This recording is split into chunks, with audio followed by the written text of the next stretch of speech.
Every criminal investigation looks for three things: means, motive, and opportunity. In today's episode of Art of Supply, I want to share the details of a recently uncovered crime that allegedly took place at Intel's operations in Israel. Now, at the heart of this crime are some pretty core procurement practices that are probably available to be exploited at nearly every company in the world. Now, in this case, going back to our means, motive, and opportunity, the buy-side person in this story had the means. When money is to be gained, that's motive in and of itself. And in this case, sadly, standard procurement processes provided the opportunity and a pretty solid payout for everybody involved. Now, the interesting thing about this story is that we have names, we have numbers, we have places, we have transaction counts, we even have detailed plans, the whole process that everybody involved followed. And they almost got away with it until Intel's internal audit division noticed an odd pattern and started digging. Now, before we get into the details of this case, I just want to pause and be responsible and share my standard caution. Everything I'm going to share today is alleged. And while I don't have a date or an expected timeline for further developments, you can be sure I will stay on top of this case like I have so many others. And when I'm able to find a resolution, assuming one is publicly available, I will share it with you. On May 26, 2025, just a few weeks ago, Israeli news source Calculist broke the story that a crime had been committed at Intel. The total value Intel is looking to recover is 3 million Israeli shekels, abbreviated locally as NIS, or about $842,000. Now, that figure includes the direct ill-gotten profits, but the company is also making sure to say that if the people involved in this alleged conspiracy made any additional profits, they want those too. So let's meet, in this case, our alleged conspirators. On the buy side, we have now former Intel Israel employee Natalia Avdsin. She worked in the company's hardware production department. Even though she wasn't dedicated to procurement, her role was responsible for overseeing subcontractors as well as supplier procurement. And now remember this is going to be important later. Based on her rank, she had a $20,000 purchaser invoice approval threshold. That's a key detail.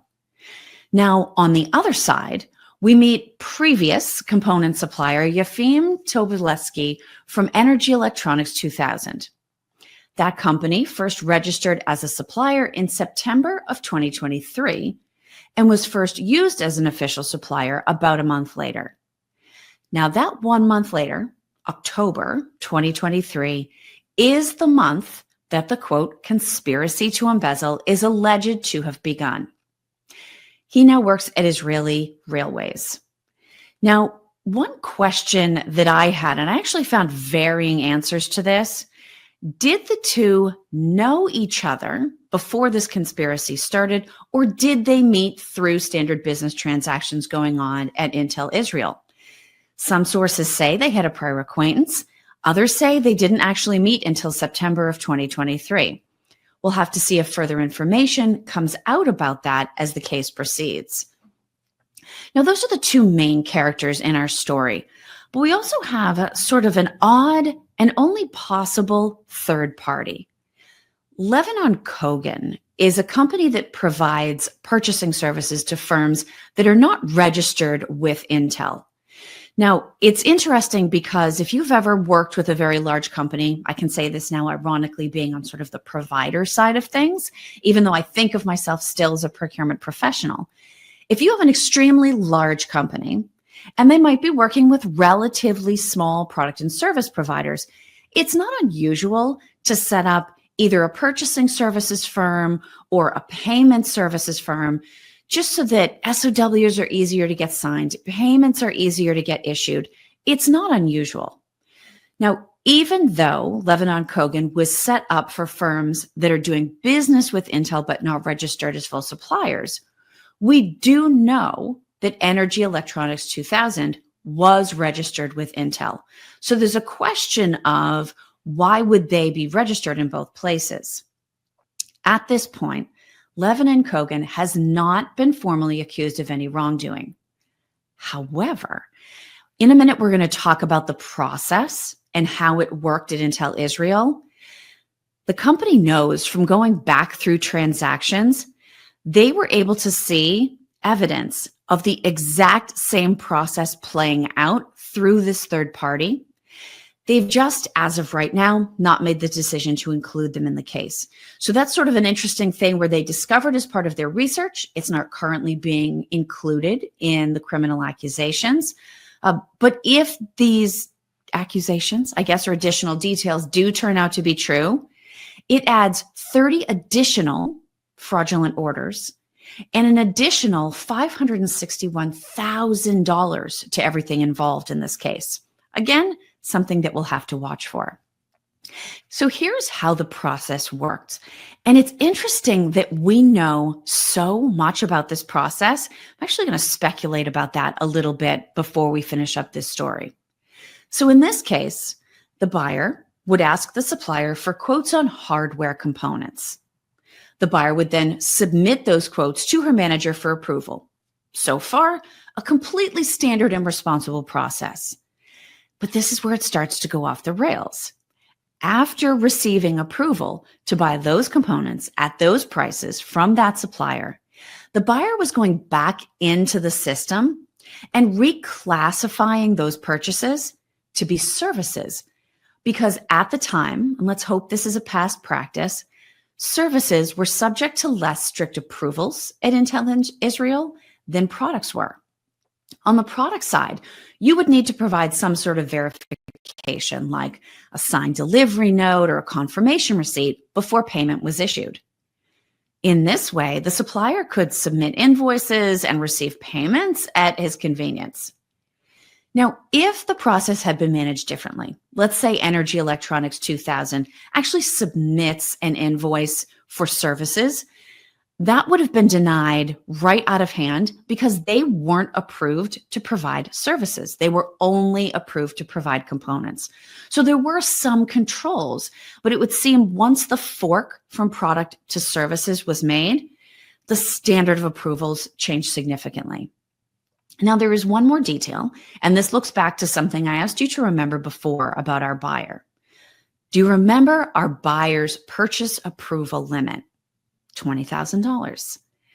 The supplier was careful to issue every single invoice for $20,000 or less, always staying under that buyer's transaction approval limit so that nobody else had to be looped in after the categorization change was made from products to services. Now, the conspiracy continued until November of 2024 when Avitson was let go. Now, interesting, she was let go not because of the crime. At this point, Intel Israel did not know it was happening. It took place as part of a standard Intel effort to reduce the operational workforce. And in fact, there are stories at the time publicly talking about the fact that this reduction in workforce was going to happen. There were originally 11,700 people working in Intel Israel, and 700 of them at the time were let go, Natalia Avitson being one of those unlucky few. Now, only after she was dismissed did Intel's internal audit notice this pattern, not necessarily of money going out, but of the classification changes. They noticed it was always this buyer and it was always this supplier. And so they started digging to see if they could figure out whether this was a mistake or whether it had been done on purpose. That's something that they're going to have to prove in court.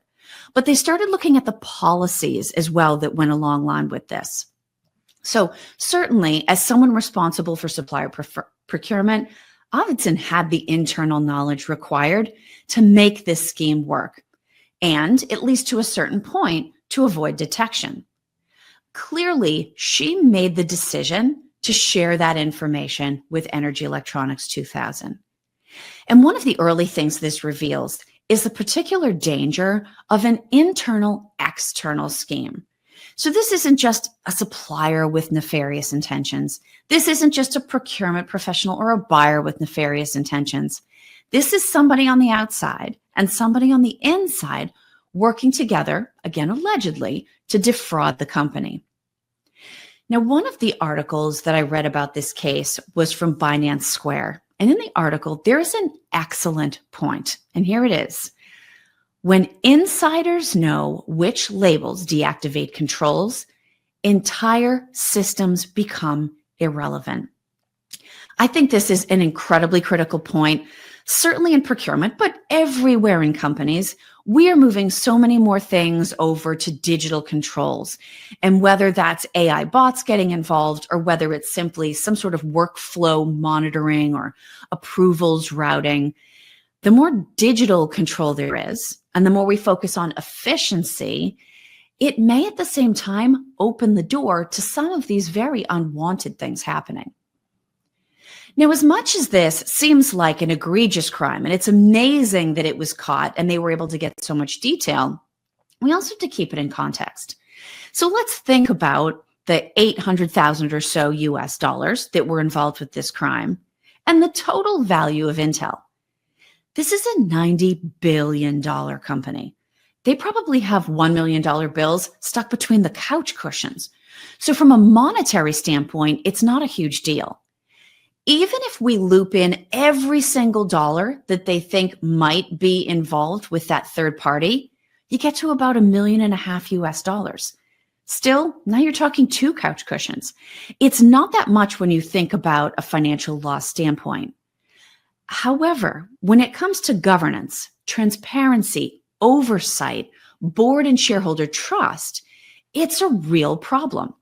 And where this falls in the timeline of Intel's recent news story actually makes it even more concerning and critical.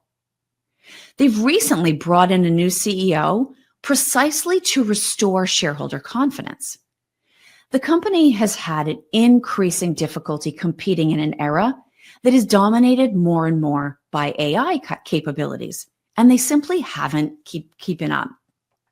In November of 2024, ironically, just as the scheme was coming to an end, Intel was replaced on the Dow by NVIDIA, who's leading the way with AI-based chips. On March 12th, 2025, just 60 days before this conspiracy news broke, the company got a brand new CEO. And on the news, Intel's stock jumped 12%. So this was viewed as a good change. Now, 60 days in, you've got this news breaking. But I think there's 2 different ways to look at this. I guess this is a glass half full, glass half empty kind of thing. Do you look at it and say, oh, that's too bad. Bad news so soon for a new CEO? That's a real shame. I'm sure that's not how he wanted things to go. Now, here's the other way to look at it. And maybe this is where we're getting into spin territory. You could also make the case that this took place for a year with nobody noticing. The employee was allowed to leave by simply being laid off. And only 60 days into a new CEO's tenure, things had changed enough that they were able to uncover what is frankly a ridiculous ongoing scandal. Now, as the case progresses, Intel is going to have to prove that the scheme was deliberate and that it involved active participation by both the internal point of contact and the external point of contact. From a procurement standpoint, I do have a couple of outstanding questions. One I've already raised. Have they closed the loophole? Please, please, please let them have closed the loophole. The other thing I would love to know is who actually selected and pre-qualified Energy Electronics 2000. Now, I didn't see directly referenced in any of the articles that I read whether Arvidsson was the one who also selected the company to be a supplier. We also don't know because there's conflicting information. Did they previously know each other? There could even be a chance that this has a history of happening at multiple companies. That's simply not part of the scope of this news story or investigation. But I would love to know if that was connected to this, or if it just happened to be sort of opportunistic happenstance that both parties temporarily profited from. Now, when we think about the lessons learned specifically for service categories, this is interesting to me. My procurement practitioner days were all focused on hired services. And so I've seen the difference both in sourcing approach and supplier management, as well as oversight between products or materials and services. Now, it seems to me like the ability to change a transaction or a purchase category and then automatically alter all of the following oversight seems risky. People are going to make mistakes. So you have to have the possibility to make some kind of a change. Oops, I entered it as a product. It's actually a service. But maybe that should route it back through the approval process, right? Maybe there should be a check to say, would the approver still have approved? Or even in this case, we know Energy Electronics 2000 was not approved for services. Should that have triggered? Was there an additional internal systems check that could have been done? All of those things are opportunities to look into approvals, and hopefully Intel has addressed that. But I also think an interesting question is, why is there such a marked difference between the verification required for products and the verification required for services? I'm not saying that the verification should be exactly the same. You're not going to have a delivery receipt for a person who shows up at your company to do some work. But I'm sure there's some kind of alternative verification or proof of delivery or something that could be required instead of a standard service delivery slip. Now, those are sort of the service considerations. But I think there are some other things that we should be thinking about from a digital procurement standpoint. In an era where there are digital records of absolutely everything, patterns become that much easier to spot, even after a pattern has come to an end. Now, in this case, we read in the stories that it was internal audit that founded this pattern. What they don't say is, was it a person working in internal audit, or did they bring in a new system to spot patterns? Clearly, this pattern would have been very easy to pick up, and nobody noticed it while it was happening. So we don't know if this is digital oversight or if this is simply a new level of attention being paid to transactions. Now, the other thing that doesn't seem to have been noticed is a budget being off. You would think over the course of the year, even if in that cycle you only hit 3 quarterly reviews, right? Very high level. Nobody in charge of that budget noticed that product costs or billing were way off and services were way off in the other direction. That seems sort of interesting. You would think over the course of the year, somebody might notice something. The other thing that I'm sure plays into this is that especially around services, because they are a little bit more complicated, convenience and user experience are always important. So when we're trying to make the buying process or the hiring process or the service contracting process more convenient, we have to think about who we're making it more convenient for, and there has to be a balance. So certainly the less verification and oversight, the more convenient it is for distributed buyers. It may or may not be more or less convenient for procurement, but we know it's a lot more convenient for people with bad intentions. And so taking that into consideration and making sure that there are measures in place to catch something going wrong, even if it is a legitimate mistake, is important. Now, the last thing I'll put up here is when we think about a pattern, and this is where I think the place we're in with digital procurement right now is so interesting. So let's think about what it takes to constitute a pattern. Certainly, we know that the amounts were always coming in under the buyer's approval threshold. Makes total sense. We know the pattern involved a purchase reclassification. We know that an approval had always been received, right? So we have some things transactionally that are always happening. But what about frequency? Let's just take the $842,000 that went directly from Energy Electronics 2000 to Intel, right? If we assume they were all almost exactly $20,000, maybe $19,999, right, to fall right underneath that level, that means that at least 42 times that exact pattern happened in a year.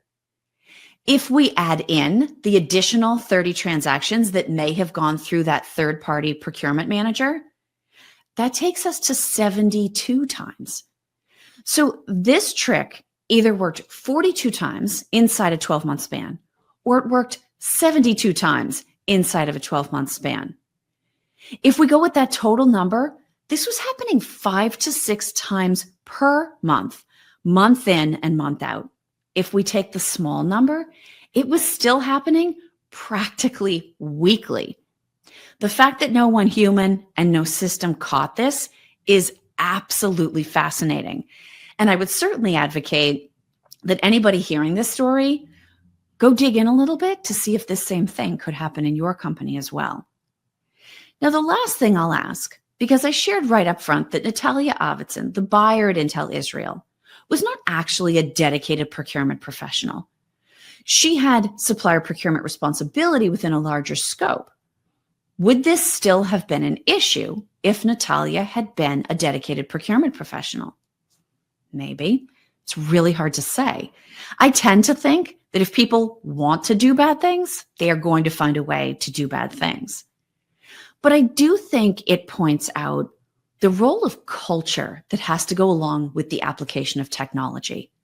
Both of these things will continue to be incredibly important, especially as it comes to foreseeing, uncovering, and then finally resolving and closing loopholes that allow creative human misdeeds to force companies to be less effective and allow them to be defrauded. Now, as I said, we have a lot of details. We have a lot of specifics. I will continue to watch this case. While we wait for updates, though, maybe just go check and make sure this isn't happening and couldn't potentially happen in your company as well.